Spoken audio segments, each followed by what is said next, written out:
Le Val des Marguerites. C'est au fond d'un ravin fantastique et superbe, où mes rochers lépreux penchent et dressent le front. Une espèce de puits gigantesquement rond, dont l'eau n'aurait servi qu'à faire pousser l'herbe.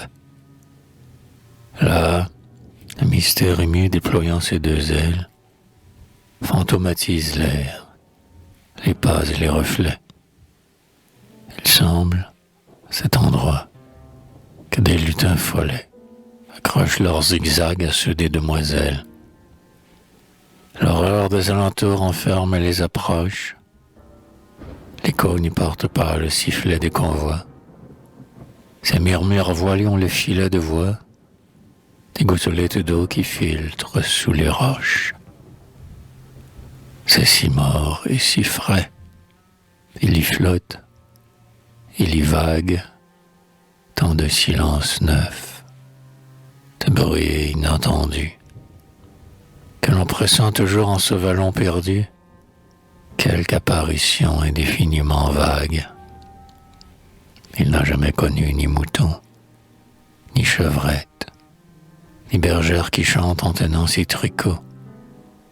Les tiges de bleuets et de coquelicots n'y font jamais hocher leurs petites aigrettes.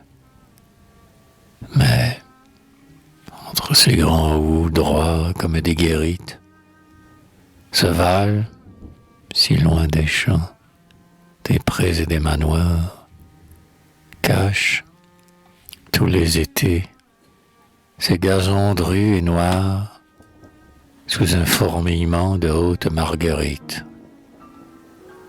Cœur vibrant et muet, innocente et paisible, où chaque pâquerette, à côté de sa sœur, a des mouvements blancs d'une extrême douceur, dans la foule compacte et cependant flexible. L'oiseau, pour les frôler, quitte l'orme et l'érable, et le papillon gris, dans un mâle unisson, y confond sa couleur, sa grâce et son frisson, quand il vient y poser son corps impondérable. Le gnome en feuille t'envoie dans chacune d'elles une petite taureau au moyeu d'or bombé, et le sylphe, glissant, pense qu'il est tombé sur un nuage ami de ses battements d'ailes. La nature contemple avec sollicitude ce petit peuple frêle, onduleux et tremblant, qu'elle a fait tout exprès pour mettre un manteau blanc à la virginité de cette solitude. On dirait que le vent qui jamais ne les froisse fait épargner ici les fleurs des grands chemins qui plaisent aux yeux purs, tentent les tristements, et que l'amour peureux consulte en son angoisse.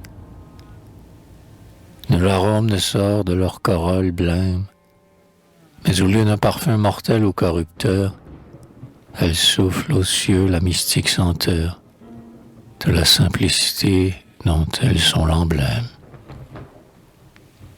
Et toutes, chuchotant d'imperceptibles phrases, semblent remercier l'azur qui, tant de fois, malgré le mur des rocs et le rideau des bois, leur verse de cyprès et lointaines extases.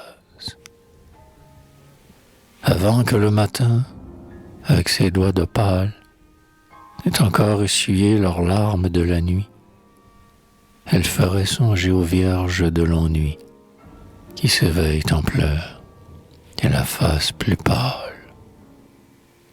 Le soleil les bénit de ses yeux sans paupières et, fraternellement, ce gouffre paradis reçoit, comme un baiser des alentours maudits, l'âme des végétaux et le soupir des pierres. Puis, la chère tribu, quand le soir se termine, sous la lune d'argent qui se joue au travers, devient, entre ces eaux lumineusement verts, une vapeur de lait, de cristal et d'hermine. Et c'est alors qu'on voit des formes longs voilées, de